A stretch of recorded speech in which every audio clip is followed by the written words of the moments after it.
Hi friends, welcome to Harivillu vlogs. ఈరోజు మనం ఎక్కడికి వచ్చినామో తెలుసా? ఇక్కడ మాకు దగ్గరలో ఉన్న అయ్యప్ప స్వామి టెంపుల్కి వచ్చినాము. చిన్న మొక్కు ఉండే, అది చెల్లించుకుందామని వచ్చినాము. చూడండి ఎలా ఉందో.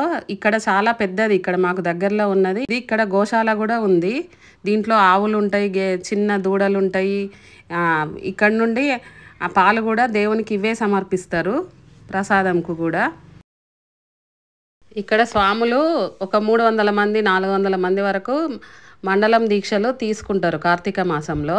అప్పుడు చాలా బాగా జరుగుతాయి, పడి పూజ జరుగుద్ది, అన్నీ చాలా మంచిగా అన్నదానం జరుగుతుంది, నిత్య హోమాలు కూడా ఉంటవి. ఇక్కడ అప్పుడు చాలా ఉత్సవాల లాగానే జరుగుతాయి అన్నట్టు. ఇక్కడ స్వామివారి ఆలయమే కాకుండా స్టార్టింగ్లోనే గణపతి టెంపుల్ కూడా ఉంటుంది.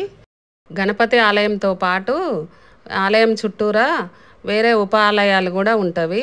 అమ్మవారిది, సుబ్రహ్మణ్య స్వామిది, దుర్గామాతది, శివాలయము, ఇలా చాలా టెంపుల్స్ ఉంటవి. అవన్నీ దర్శించుకొని దేవుణ్ణి దర్శించుకుంటారు అందరూ. అలాగే నవగ్రహాలది కూడా ఉంది. అలాగే అమ్మవారి ఆలయము అన్నీ ఉన్నవి.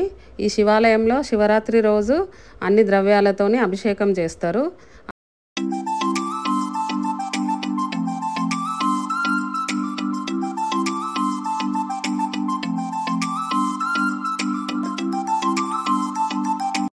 ఇలా అన్ని దేవుళ్ళని దర్శించుకొని స్వామిని దర్శించుకుంటారు. ఇక్కడ అర్చన చేయించుకుంటారు. అర్చన కూడా పూజారి కూడా పొద్దున్న 6 గంటల నుండి 10:30 అట్లా 11 వరకు ఉంటారు.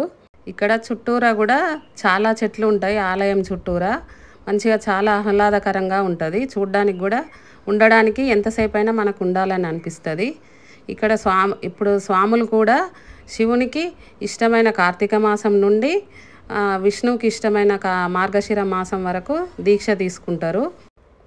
ఈ ఉత్సవాలప్పుడు ఈ రథంలోనే స్వామిని ఊరేగిస్తారు. ఇది వచ్చేది యాగశాల అండి. ఈ యాగశాలలో రోజు నిత్య హోమాలు ఉంటవి.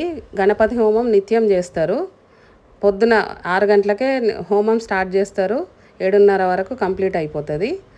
ఇక్కడ చాలామంది రోజు కూడా హోమం మీద కూర్చునే వాళ్ళు ఉంటారు అన్నట్టు.